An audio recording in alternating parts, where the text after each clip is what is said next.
The government just announced they will be purchasing 2,200 unsold condos here in Vancouver. And depending on who you ask, this is either part of the solution to the housing crisis or it's the largest developer bailout in BC history. And in this video, I'm going to tell you what it is factually, because there is a fair bit of misinformation out there surrounding it, and we're actually going to look at both sides of the argument, and you can decide for yourself. And of course, this wouldn't be a video I'm doing if I didn't tell you about where I land on this issue personally. Because, well, I think you deserve a straight answer and, not an answer a politician would give you. So let's start with what actually happened, because the initial coverage of this was genuinely bad, and I think that some of the confusion around it was deliberate on the part of the government. So you may recall recently that our Prime Minister, Mark Carney, flew to Vancouver, met with David Eby, and they stood before a crowd of reporters, announced a plan that they said would unfreeze BC real estate. As you can imagine, the headlines immediately screamed, the government is spending $3.2 billion to buy up vacant condos. And that number is wrong. Both Carney and Eby admitted that their rollout was, quote, not well communicated. Well, duh. When is almost anything the government announces well communicated? So here's what was actually announced. Yes, there is a $3.2 billion in there somewhere, but it's not exactly for what you think it is. For starters, yes, there is a $3.2 billion in there, but that is actually to be spread out over a 10-year plan with a goal to lower the municipal development costs. As I mentioned previously in a video talking about DCCs, ACCs, these are charges levied by municipalities on developers anytime they want to build, whether it's a low-rise, high-rise, single-family house, duplex, whatever it is, there are charges to developers from the municipalities as well as provincially and federally. So this portion of the money is actually a developer subsidy and not buying up condos as a bailout. The second program this is where they are buying the unsold condos, and there's $1.5 billion going towards buying these 2,200 homes. And they have the plan to convert these into affordable housing or some form of rent-to-own program. And this is the program that everybody is up in arms about or debating. And then if we take a bit of a closer look at where that money's coming from, there's $150 million coming federally. BC is also putting up $150 million. So that's a total of $300 million in government cash, and the rest is being financed. So the real question isn't about the $3.2 billion. It's actually about, well, how do we feel about the government spending $1.5 billion on 2,200 vacant condos? Which, if we average it out, comes to about $680,000 per unit. Like, is this seen as a good use of public money, or is it a bailout? And this is where it gets interesting. As I mentioned at the start, I'm going to be making a case for both sides. So let's start with, is this a bailout? Of course, the government isn't calling it a bailout, and that is technically defensible, but that also really seems like the sort of thing the government would say when they're doing something that looks awfully a lot like a bailout. Here's why the bailout label sticks for me personally. Carney said, and I'm paraphrasing here, that developers are not willing to sell at a loss, so the government is going to step in and purchase these homes. But the problem is, if developers are not willing to sell at a loss and the government is stepping in to buy these homes, what exactly is the government paying? Of course, Eby says that it's going to be below the cost of construction, but none of the figures or numbers have been released yet, so we actually have no idea if that's the case. The second point is that $3.2 billion government subsidy. So even if the condo purchase program isn't a bailout, you can't really separate it from this other announcement. On the same day, the government announced that they are cutting the development charges that developers pay by up to 50%. That's a direct transfer of infrastructure costs from the developer and new home buyers onto the general taxpayer. And that, my friend, by definition, is a subsidy. So you have two programs running simultaneously. One is buying developers' unsold product, and the other is cutting costs to developers. Together, that paints a very different different picture than either one of those standing alone. And for the third point, we'll just kind of reiterate what the BC Conservatives said plainly, and that is, if developers know that the government will bail them out, if the condos sit there vacant long enough, they will never drop their prices, making the housing crisis even worse. And this isn't a partisan talking point, it's a legitimate economic concern.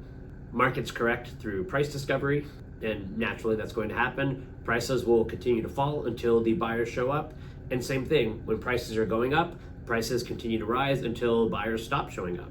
But when the government steps in to buy a ton of inventory while prices are actively falling, it does remove some of that price pressure, which means that whatever natural course was going to happen is now altered. Now, if the government genuinely buys these at deep discounts, let's say the same way somebody would buy a home that is in foreclosure, well, okay, then they're onto something. But because we don't actually have the numbers and we don't know what they're paying for these homes, you kind of have to characterize this as a bailout.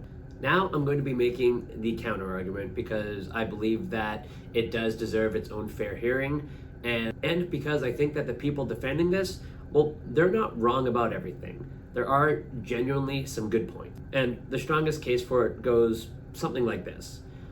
Today, right now, as of July 2nd, 2026, there are over 4,300 completed and vacant condos around Metro Vancouver. That's 4,300 homes that are built, ready to go, and somebody could be living in them tonight. And, the most basic point of the argument for this is, well, somebody needs to be living in those homes. Private buyers aren't buying them, well, at their current prices. And developers aren't willing to lower their prices enough to effectively get them sold. So does the government allow those homes just to sit there empty while we wait another year or two for prices to get to a point where the market is willing to absorb them? Because we all know there are people out there looking for housing, and there is a human cost to this. So if the government can actually buy them at below market value like they say they're going to, then you could actually argue that this is a market correction happening. It's just a public buyer buying it instead of a private one. Another point worth mentioning is that David Eby announced that they would be targeting distressed assets. So those are projects already entering the foreclosure proceeding. So this is where the developer has actually lost control of the sale process already. And if that is true, then developers will not be profiting regardless. And the lenders are probably taking a loss on it as well. And that's a very different story than the government handing developers a big fat check. But like I said, since we don't have the numbers, we don't actually know which version of this is the real version. Heck, even the specific projects haven't been named. I know it's still in the early stages, but having some kind of groundwork done before you announce this plan probably would have been nice. And until those numbers and which buildings actually come out, all of us, including myself, will be arguing about the program based on a press conference. And of course, this wouldn't be a video I make if I didn't somehow try and tie it back into the Tri-Cities. So, if you live in Coquitlam, Port Moody, New West, Port Coquitlam, wherever it is, this is the part you're going to want to pay attention to. And this is the part that almost nobody is talking about is this program is not coming to Metro Vancouver. David Eby was explicit when he was talking about this and mentioned that the prices just don't work in Vancouver. Prices are too high there.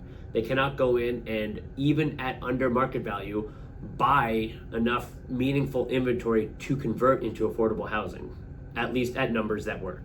Instead, they did say they were going to target areas like the Fraser Valley, Vancouver Island, and the Okanagan. So if you're watching this and you live in the Tri-Cities, here's what it does mean for you. If you own a condo in anywhere in the Tri-Cities, this program is not going to prop up the value of your building. The government isn't going to sweep in and buy a ton of inventory there, and then all of a sudden now it's a much more favorable market to be a seller in. Prices are still down year over year, sales are down year over year, and this is all part of what a market can do, and we are seeing that. And if you're somebody who's thinking about buying a condo, well, if you're looking in the Fraser Valley, this probably does have some form of implication, because all of a sudden, if a bunch of inventory suddenly disappears, well, now a bit of your edge as a buyer goes away. Now, I'm not saying you're losing your edge as a buyer. Absolutely not. There's still going to be plenty of opportunity for you. But what it does do is it does kind of create a bit of a safety net that developers can kind of stash away in the back of their minds, because they know that as a last resort, there potentially is a buyer out there. It's just not the buyer they expected to buy it when they built these. And this does kind of reduce the probability of certain levels of price reductions. And whether that's good or bad, it really depends on what side of the equation you're on. And if you own a detached home, well, this is largely irrelevant to you. Why? Well, because high condo inventory or this government program don't really affect you or apply to you. What matters for you is that your detached home, should you be somebody that's selling, will really appeal to people in the move-up buyer segment. This is actually something I covered in my last video, so please feel free to watch that. And this is a separate story. And big picture, what this program really means is it signals that the government is not willing to let the condo market fully correct through price alone. And it shows that they are willing to intervene. So if you've been waiting on the sidelines and you're, hoping or expecting that prices will drop another 15-20%, well, that correction you're waiting for may be a lot slower in arriving or may never arrive. So now we'll get to my honest take and where I stand on this. Is it a bailout? It's hard to argue that it's not, and I do see it as one. However they decide to wrap it up and whatever the public benefit ends up being, it still is a bailout at the end of the day.